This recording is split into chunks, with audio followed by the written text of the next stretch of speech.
Hi, everyone, and thank you very much for joining us today. My name is Savannah Sellers. I'm an anchor and correspondent with NBC News, and I am so lucky to be today joined by the director of the Centers for Disease Control and Prevention, Dr. Mandy Cohen. Thank you for being here. Great to be here. Hi, everyone.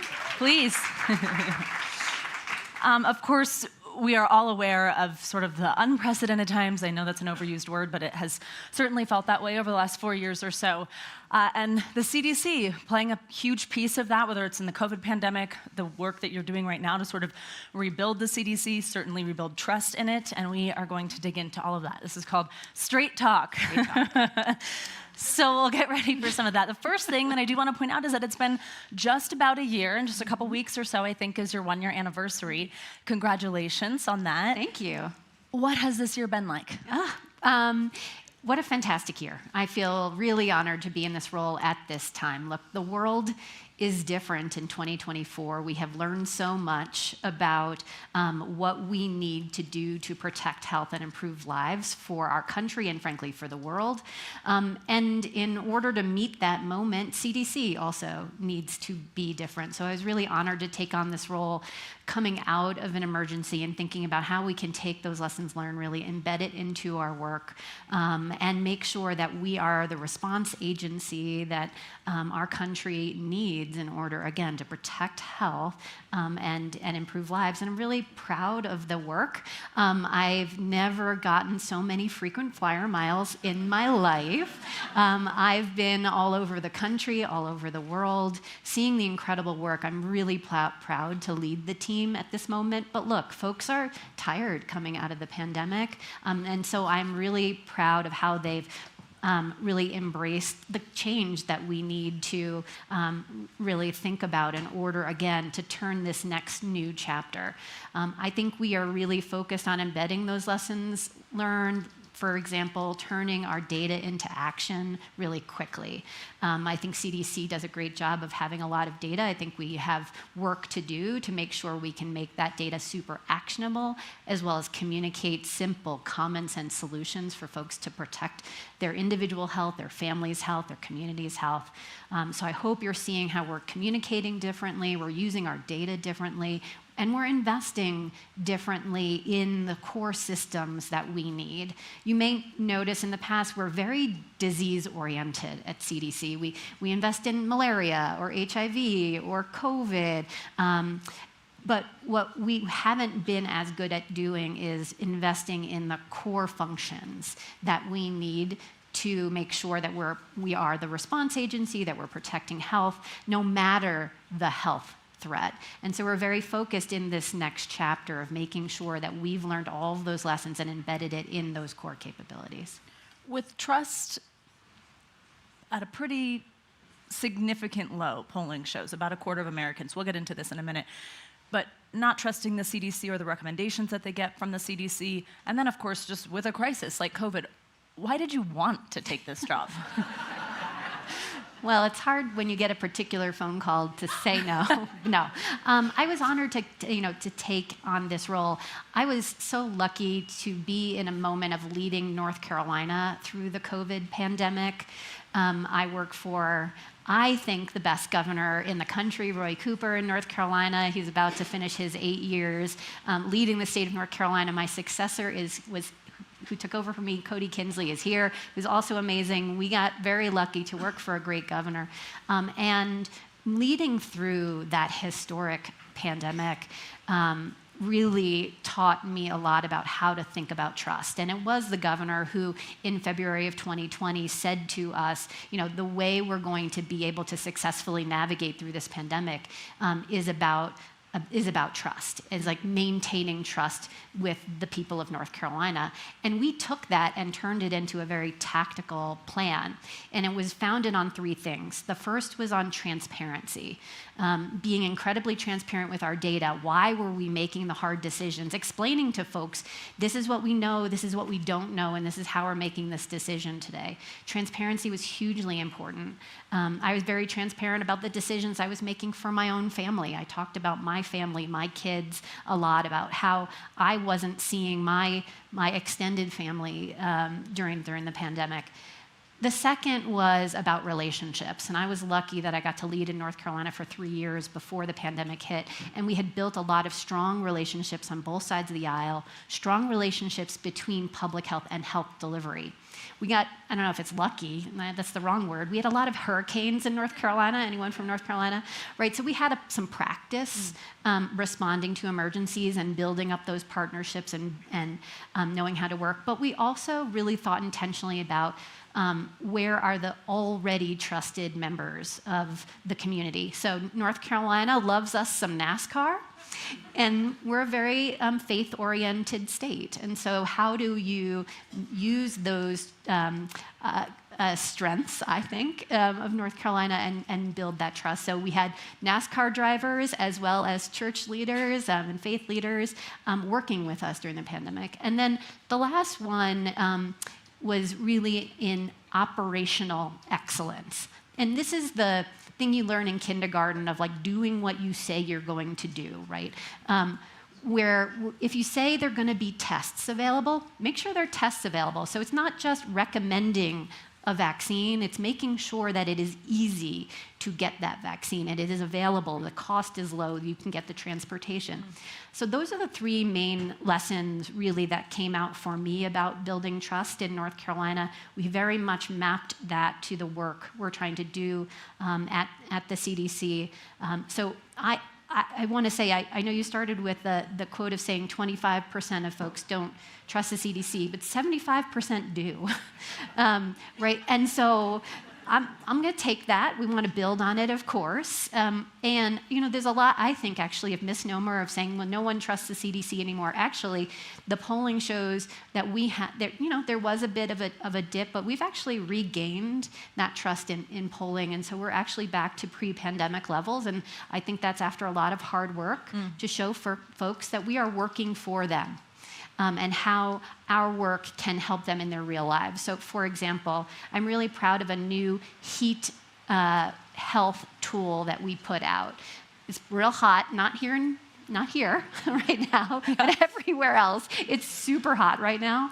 And we put out a new tool to help folks understand not just what the temperature is, but what does that mean for my health? And what should my family think about? So do you have chronic disease and take particular medicines? Does your kid have asthma? What should you be thinking about in the heat, and how can you modify what you're doing in your everyday life to protect yourself and your family? I most certainly want to spend most of our time talking about the work that you have done at the CDC, which was post-COVID.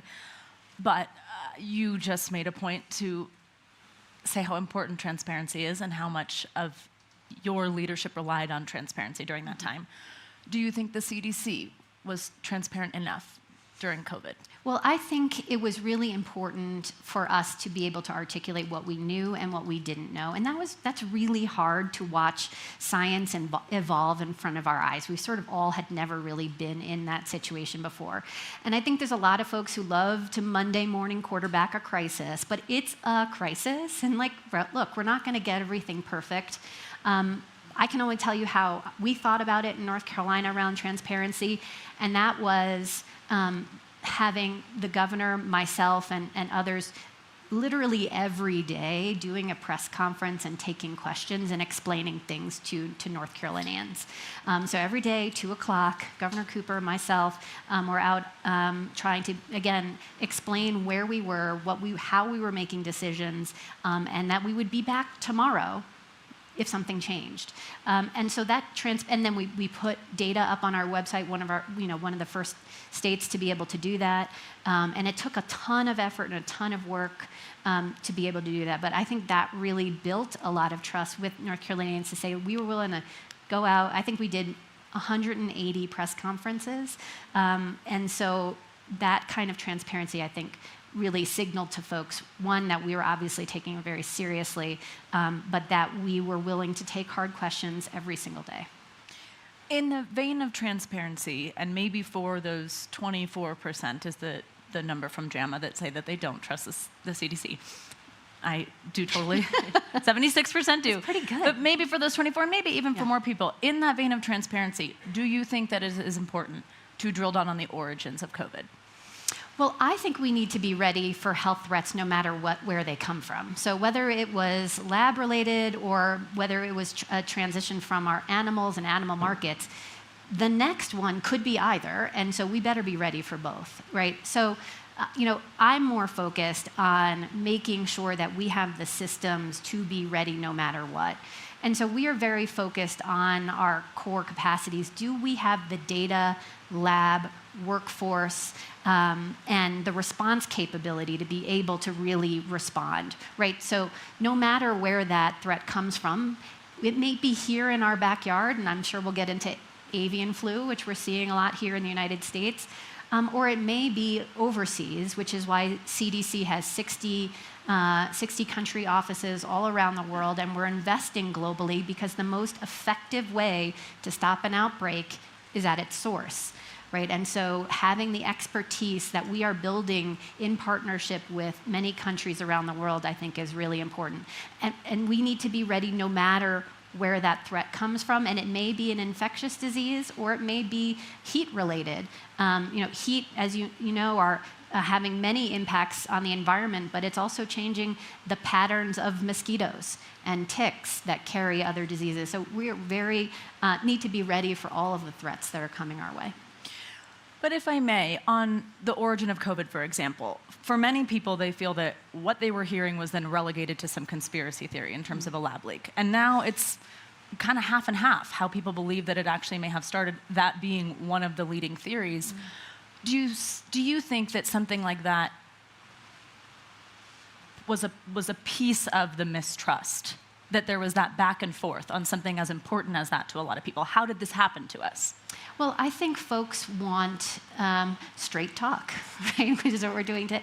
I think folks want to understand that we are investigating to the best of our understanding and then taking action on that.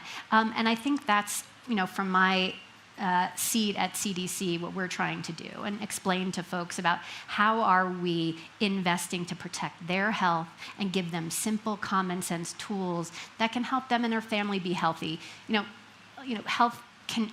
I think health sometimes can be politically divided, but when I have every conversation, health itself, I think is very unifying. I haven't met one family that doesn't want their family to be healthy. Now, we might have different ways of getting there, and I think that's really okay to have that discussion of how we get to that health, but stick with that alignment. And that's where I think CDC really can thrive, because we bring data and evidence and an investment to allow us to get closer to health, right? Well, our entire mission is to try to make sure that our country is as healthy as possible.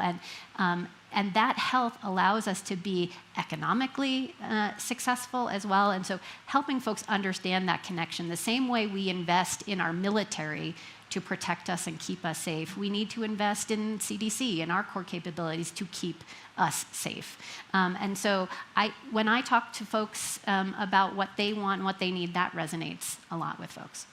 How has the balance been of the work of preventing disease, preparing us for the next crisis, along with trying to get that trust back up in? What's it been like to balance those two challenges? Well, it's so interesting. When public health is really successful, it's invisible. And what we need to make sure folks understand is that when we're successful, we are protecting health all the time. So I often share, you may have heard that we had our first domestic cases of malaria, the first in 20 years. CDC was actually founded to get rid of malaria here in the United States, and good news, it hasn't been here. We saw our first few cases in Florida. So I was sharing with a member of Congress, and I said, you may have heard we had to close Disney World. And they're like, what? Oh, I was like, oh, no. Actually, we didn't have to close Disney World because we responded to the malaria cases in Florida. We jumped on it quickly, both Florida and the CDC. We used our expertise from overseas, where we've been working on malaria, continue to work on malaria, and we were able to extinguish that outbreak very quickly, and it didn't impact Florida And so everyone got to enjoy Disney World last summer. You're welcome, public health, right?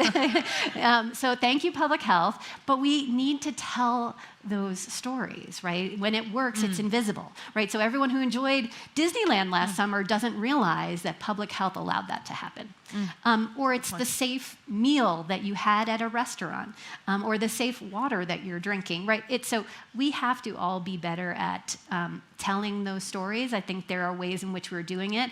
I want to acknowledge the CDC Foundation that is helping us do more of that. But this is also where I also have a session tomorrow where we're going to be talking about how the business community really needs to think about how public health can help them. I think we all learned how a little virus can turn our lives upside down and businesses upside down.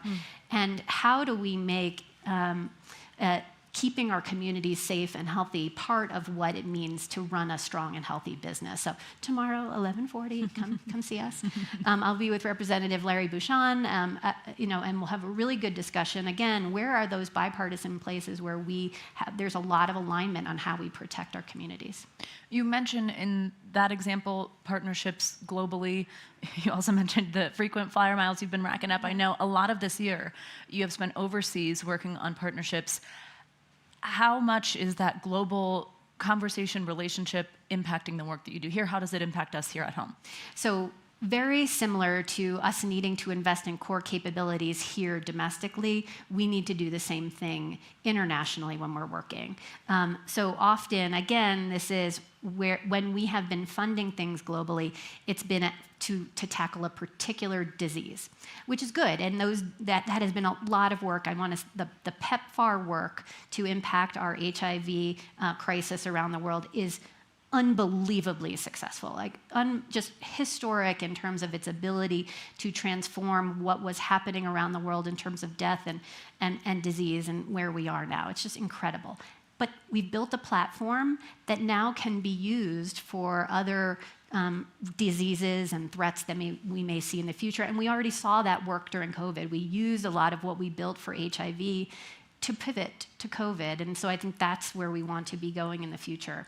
I was in Cambodia earlier this year, and I went there specifically because they had 4 deaths from avian flu in Cambodia, all from poultry exposure. But what I got to see there was the incredible infrastructure that CDC has supported over 20 years of partnership. These are deep, trust-building partnerships over decades of work, where I went from seeing a busy bird market, talking about where did health threats come from. I went to a busy bird market where our teams were swabbing chickens and ducks, immediately sequencing the viruses that they found there to understand, are we seeing any changes in the viruses that these birds were carrying? Then I was able to go straight to our lab where we're processing that, and where when someone came down with avian flu, within 7 hours, they were able to understand what the diagnosis was and if there were genetic changes. And then we were at the hospital that was supporting the work and getting to see the investment we made there and how the care for the patients went. And then lastly, we're investing in the workforce of public health, where we were training the folks who went out and did all the contact tracing. So what other exposures did that person have? So it just shows the totality of what we have been doing at CDC and investing. It's keeping us safe, right? I'm watching in the bird market with swabbing those birds and chickens, keeping us safe at home. Because if we find something in Cambodia, we want to stop it in Cambodia. Now, we have some avian flu here at home we got to work on, I'm sure we'll get into, right? But that's how our global work protects us at home. It's actually the most cost-effective way to protect us at home, is to make sure that we're working globally to stop outbreaks at their source. We will certainly get into avian flu in just a moment. On the international piece, though, straight talk. Straight talk. Let's do it. How much of time spent in those conversations is reputational repair, if any, given the fall in trust we saw here at home? Globally, none. I will say globally, the work that the CDC does, the expertise that we bring is universally, truly lauded. I don't think I appreciated this as before I came to CDC. Just the deep gratitude, because this isn't when we show up at the last minute when there's an emergency. This is about, like I said, 20 years plus, maybe more, of partnership building and investing alongside. And I think CDC does this in such an incredible way, which is, it's really about teaching folks to fish, right? It's not just giving fish.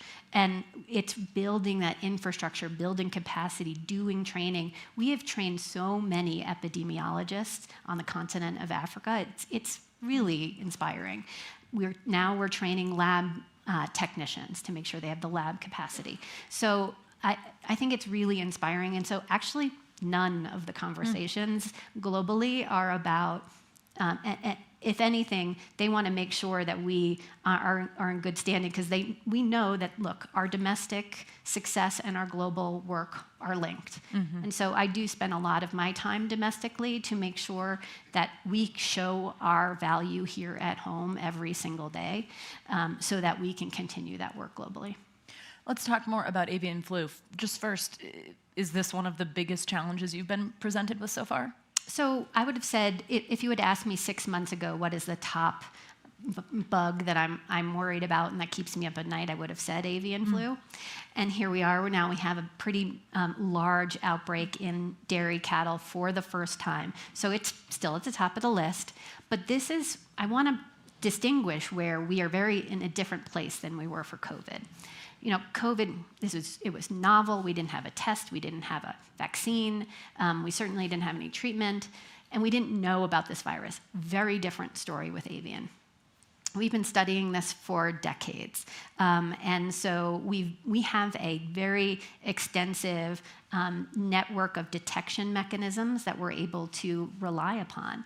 So right now, we can get real-time information from 90% of the emergency rooms in the country to know what's going on. De-identified, right? So you protect privacy, but it gives us that visibility. We can now get laboratory data from big commercial labs to really understand, is there going to be difference in ordering? We have a wastewater infrastructure that is now was built for COVID, now is being used for Mpox. Plus, we've been studying this, and we have tests, we have treatment, and we have vaccine candidates. So we're in a very different place. But with all of that being said, it doesn't mean that we are not taking this incredibly seriously and making sure we're understanding one very important thing: is this virus changing? The good news is we've never seen human-to-human transmission of this virus here in the United States. Great news.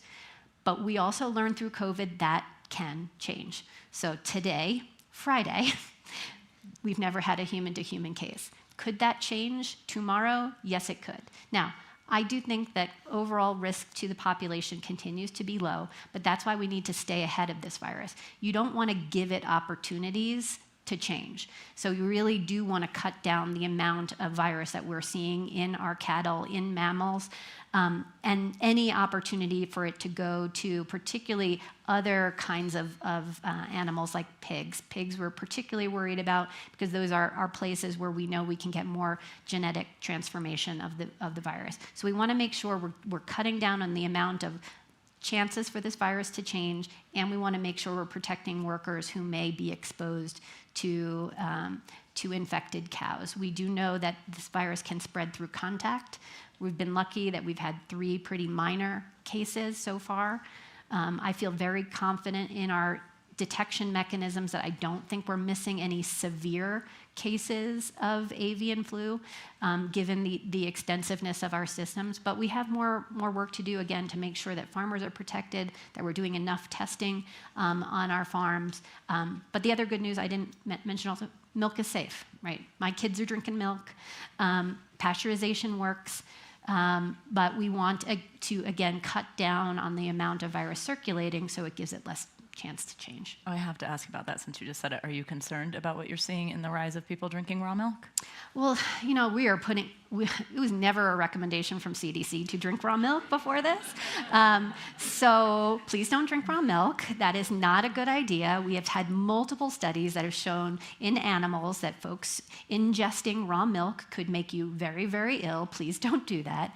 And I think this is, again, it goes back to how do you get to places where people are consuming their information, not their milk, but their information, and partner to make sure that we're piercing into different communication bubbles that we know are out there. So we're trying to get out good information in lots of different ways, but please, raw milk is not something we recommend. I want to drill down more on social media in a minute because certain corners of TikTok says the opposite, to your point, which is, but before we move on from avian flu, one question. I think the word, I don't know if new strain gives anybody else PTSD from COVID when it was like, oh, we have this one under control, now we don't. Yeah. Correct me if I'm wrong, but we are seeing some evolution of this, not here, right? But there has been some concern, like in Mexico, for example, about how we've seen this. And do you think that could be on the horizon? Well, so far, I want to reassure that we've done very deep characterization of the different strains of avian that we've seen. There was a different type of avian that we saw in Mexico just a few weeks ago. Cambodian strain, what we're seeing now in dairy cows.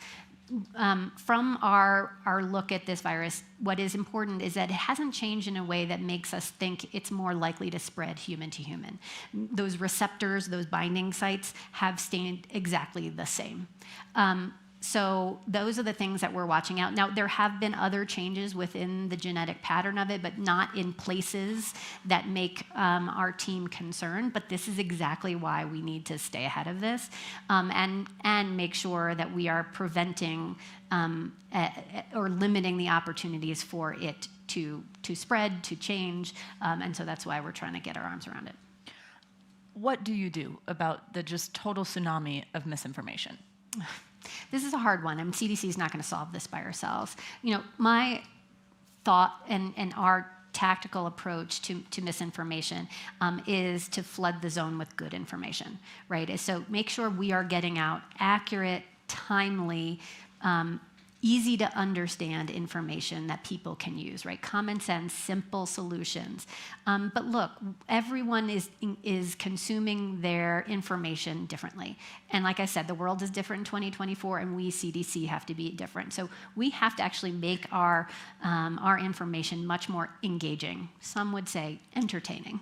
And I hope you see that we're trying to do that. You know, we may play on a little Bridgerton theme or a thing like that, so to make it a little more relevant. So we're getting there. I think we have more work to do, but I think this is where partnership is really important.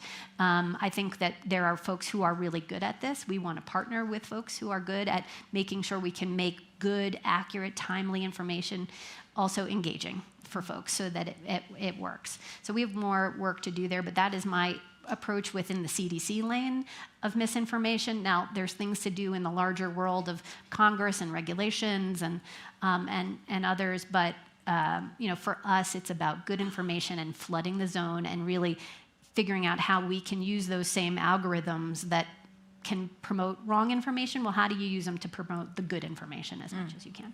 I did see the Bridgerton thing. Oh, thank you. Just so you guys know, I will open this up in 10 minutes or so for audience questions, so start thinking about those if anyone has one. How concerned are you about what you're seeing in people's comfort level or the lack now of vaccines? Obviously, just what happened generally with the COVID vaccine, but now I've heard you kind of be concerned prior about what we've seen happen with measles. Generally, how do you think we're doing in that regard? So I want to start with the good news, which is we continue to see very, very high rates of vaccination for our kids for the routine vaccinations, things like measles and polio. We continue nationally to have rates 92, 93, 94% of our kids being vaccinated, and that is good news. However, there are still pockets of communities in the country where folks are seeing lower rates of vaccination, and that is not surprising. We've seen a few cases of polio pop up in upstate New York. We've seen a couple of more measles cases. Measles, as you know, is the most catchy, transmissible a disease, so it's often the first thing we see. So we've seen more measles, but generally doing very well with routine vaccines. And when we ask folks about their trust in those vaccines, actually, we have not seen changes related to that. Different from flu, COVID, some of the more annual or other vaccines that kind of sit outside of those routine vaccines. And I think we have work to do there. Trying to help folks understand why, again, going back to these core things, why does this matter? What would I recommend for my own family? And to help folks understand how to make good choices for folks, but also make it easier for folks to make those choices. So, for families to get their kids a flu shot and a COVID shot this fall, how do we make it as easy as possible to get your kids vaccinated? One of the things you'll hear from me tomorrow as we talk about what businesses can do, right, is I know many of them brought flu clinics to give flu shots right on site. Love that. Please offer the COVID vaccine as well. So COVID and flu vaccine. The risks are very, very similar now that we are in a different place with COVID, but we need to keep up our protection against COVID as well. I hope you've seen that we've really streamlined our COVID guidance, and it's really focused on vaccination. Vaccination is really what is going to save lives as we go forward, so that continues to be our top recommendation. Do you think most Americans realize that the recommendation is that they should continue to get the COVID vaccine? Well, we're hoping so, and if I can have our help of the folks in here to continue to get that message out. I hope you're seeing that we're trying to simplify our guidance. We're not in an emergency, which is good, but the risk is still there, and vaccines are the best way that folks can protect themselves, particularly if you're over 65. So you will see us do a lot of messaging and a lot of focus towards folks who are over 65. We do a lot of focused work with our clinicians, right? Trusted, your doctor, nurses in your community, pharmacists, to make sure they have all the information they need to answer questions about the COVID vaccine, the flu vaccine. But again, so that building that trust with other trusted messengers is where we're focused. Avian flu aside, anything on the horizon that's concerning to you? Well, that's our job, is to be worried so you don't have to be. And again, we're really focused on investing in core capabilities. And we have 3 top priorities. One is being ready to respond to any health threat, so you can know we're doing that. Second is improving mental health. And the third is supporting young families. And in terms of the threats, avian is certainly one I spend a lot of my time on. But look, heat is also a threat. And so that, again, why we have a new heat risk tool that I hope you all take a look at with some additional guidance that we put out. But we're also losing 100,000 people to overdose every year, 50,000 to suicide. We have to do better, and we can. And I think we're making some progress. We saw for the first time in a few years starting to go down on our overdose deaths. That's why it's our second priority, improving mental health, reducing suicides, reducing overdoses. But we have more work to do. So that is a health threat. We are losing people way too early.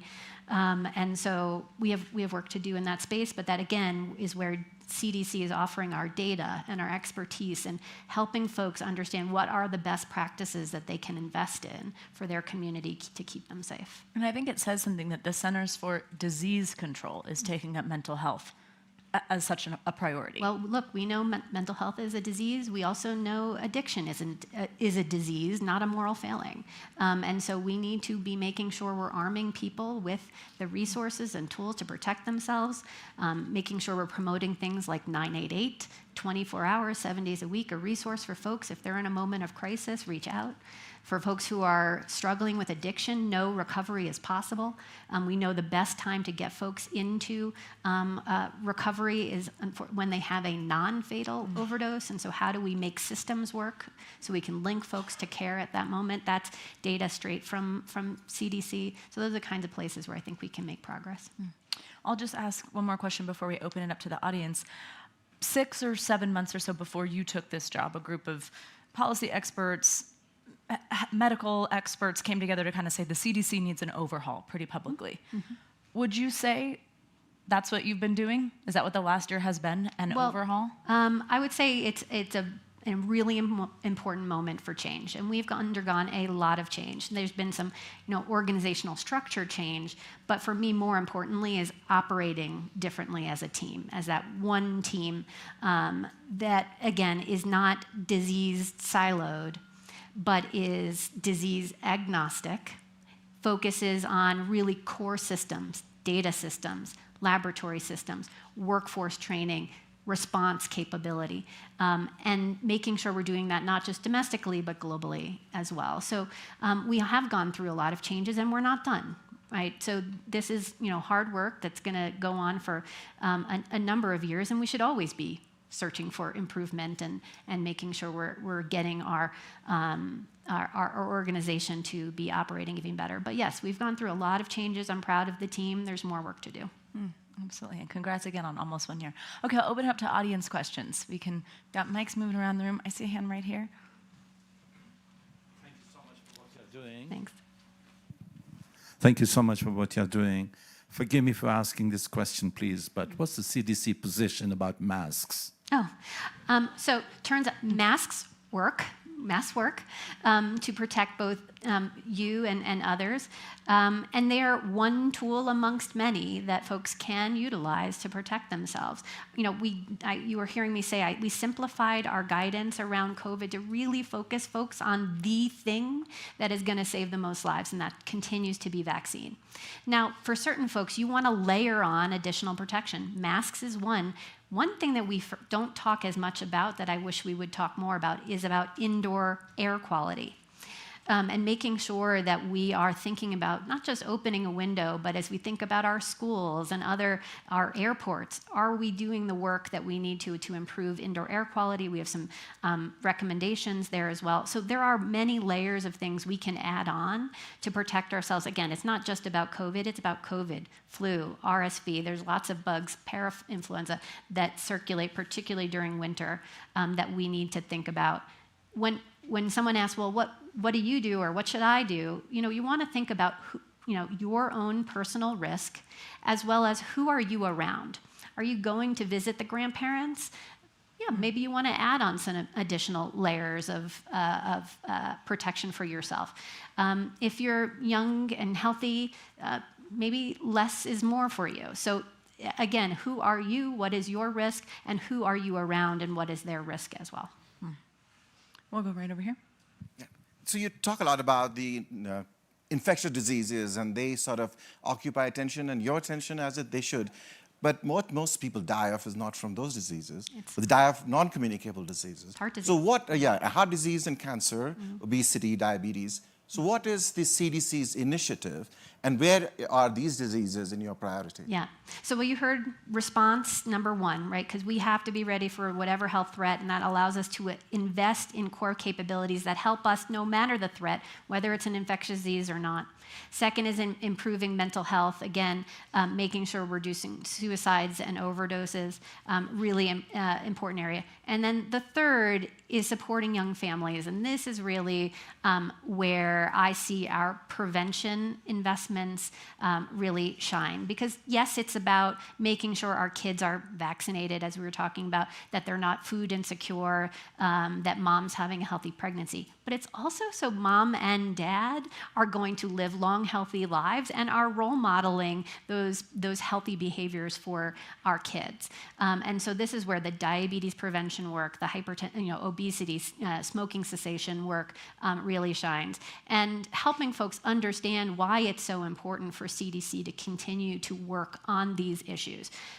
We know that there is a link between infectious disease and our chronic diseases, right? We did less well in COVID as a country because we were underlying a sicker country, right? We had more chronic diseases. And so there is that important link. Plus, we all know we want our systems to be as proactive as possible, not just a reactive system. And right, CDC can bring that expertise and the data to understand how do we think about investing in a smart way around prevention. We'll go right here.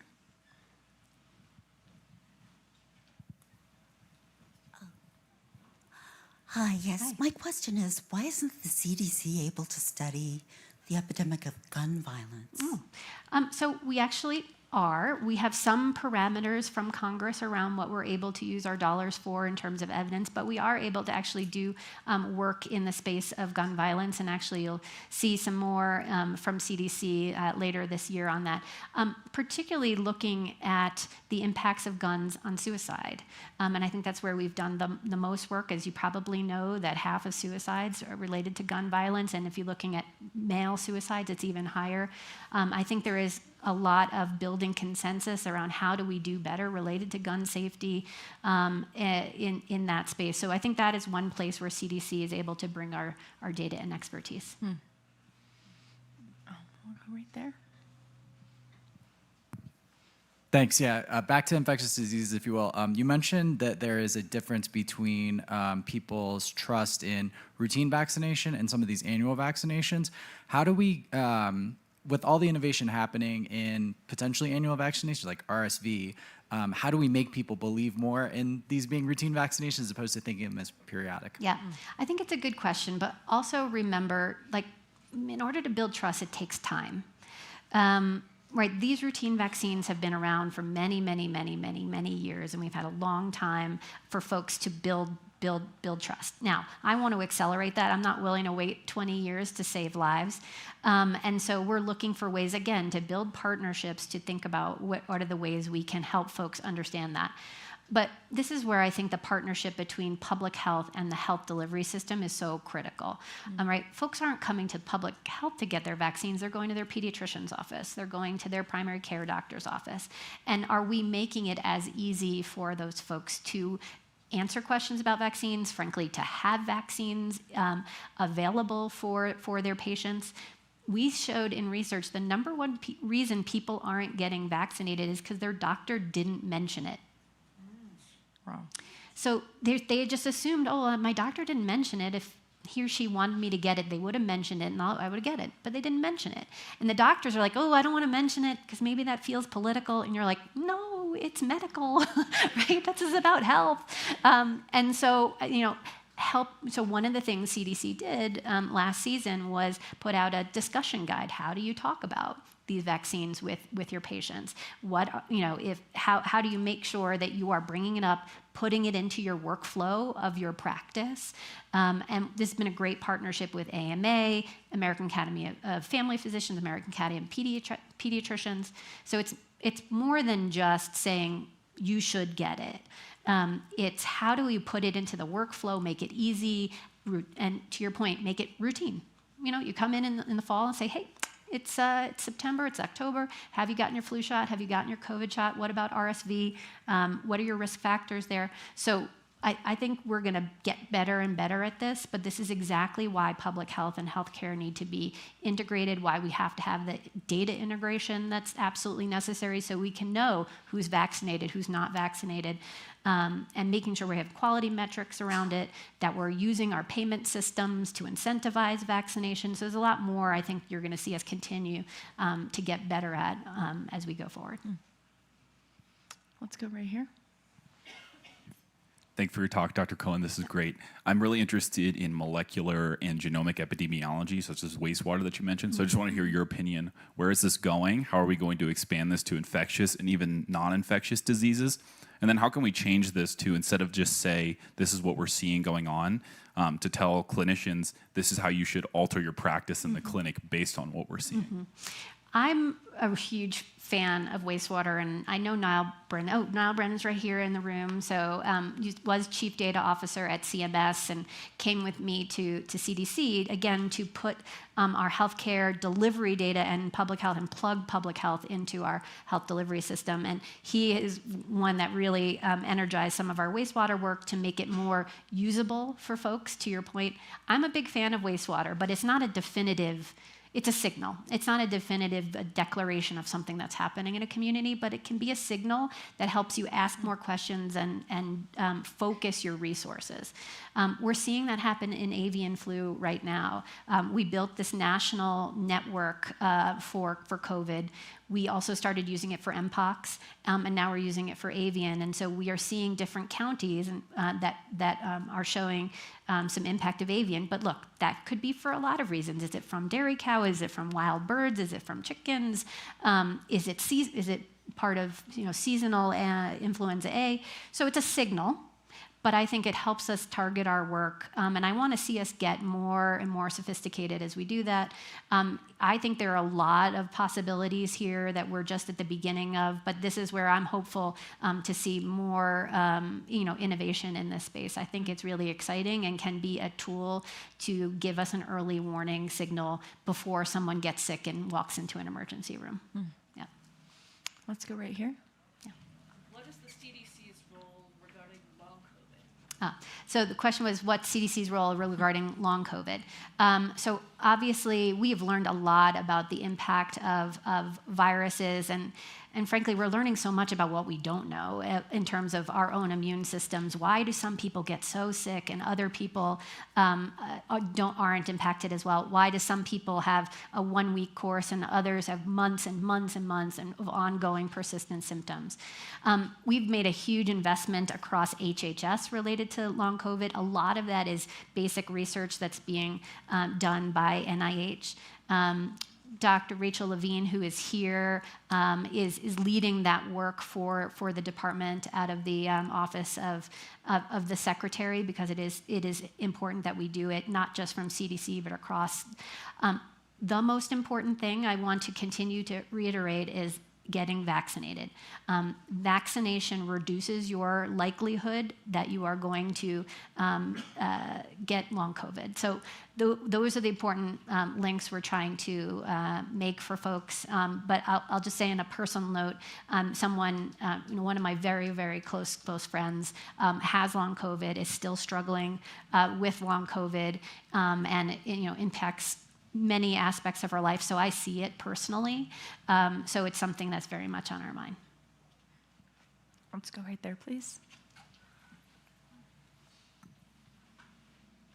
Thank you for being here. I have a question on the infrastructure regarding the preparation you're going to have for influenza season as it comes up in the fall. And with the avian flu in our stockpile, or our national stockpile, to create the vaccines, how are you making those decisions with, if we do see human to human, which is unlikely, but if we did see it, how would that impact our stockpile and readiness for our typical flu season that comes this fall? Yeah. Great question. Good news is that manufacturing is complete for our seasonal flu vaccine already. And so if we needed to do any sort of emergency pivot to scale up to that kind of manufacturing right now, that would not impact this seasonal flu. We do already have vaccine that's been in our stockpile for avian flu that we've been working to make sure is ready to go if we would need it. The first place we would likely go is a vaccine campaign for farm workers, all right? The people who have direct exposure, maybe for some of the healthcare workers treating them. But thinking about, we want to be ready, right? We've learned a lot of lessons from COVID. We want to be ready. So you're going to continue to see investments from us to make sure that we not only have the candidates, but we have the ability to scale up extremely quickly. And we want to do it with an mRNA platform, which allows for faster manufacturing. So I continue to say risk is low, but we are working hard behind the scenes to make sure that we continue to be ready. But to be ready requires investment. And it's not inexpensive to do this, right? To make sure we have the right vaccine. Remember, we want to also have a vaccine that is matched as closely as possible to whatever strain it is that might infect more humans. And so we will have something that is ready for what we see right now, but what we're worried about is the change, right? And then you need the vaccine to then map to that, and then that means additional dollars, additional manufacturing. And so I just want to keep reiterating the importance of investing in preparation. And again, when public health works, it's invisible, and it's really hard to convince folks to make that investment when we're not seeing the emergency. But I hope we can all try to have better conversations about how we can invest now to prepare us for the future. So that's what we're trying to do. Let's go right here, probably our last one. Thank you so much for your compelling talk. And as a Canadian, I can thank you for being a trusted source of information. So you do have reach beyond your borders. As climate change becomes more prominent, I wonder if you can speak to the role that you see CDC having. Yep. Well, first I want to say my Canadian counterpart is also fantastic, and you have quite a strong public health system there as well, and we learn from each other. On climate change, there's a ton that is impacting us in different ways related to health. Heat is just one of them, and understanding what does heat mean for us and our health. But I was alluding to before, right, that the heat is changing patterns of animals. It's changing patterns of mosquitoes and ticks. Obviously, we're seeing so much more avian now. We're trying to understand what is that related to some environmental changes, let alone the wildfires that are happening, don't get me started on the melting of the ice and whatever is coming out of the permafrost that keeps me up at night. So there's a lot that I think CDC has to play here in terms of understanding the patterns of changes in infectious disease because of this, but also the heat impacts. So we're trying to make sure we are ready for whatever the health threat is. So when we invest in data and lab and workforce, we can be ready no matter what threat comes at us, whether it's wildfires or new mosquito-borne illnesses. So, but again, the importance of that investment, that preparation, we're only as good as what we prepare for. When you go into a crisis, you want to be as prepared as possible, and frankly, we're going to try to stop the crises with the preparation. So, again, that's what we're focused on, making sure we have the right investment, and that can't be in CDC alone or in public health alone. Just to end on the note of partnership here, this has to be investment in the health delivery system. It has to be an investment in our schools. We were mentioning, clean, indoor air quality, right? There's a school partnership there. There's a business partnership. I'm plugging our session for tomorrow again, right? So this is going to take all of us. There are a lot of changes, a lot of health threats. We want to be safe. I see alignment around that, but we all want to be prepared together. Dr. Mandy Cohen, thank you for this great talk. We appreciate it. Thanks everybody. Thanks for coming.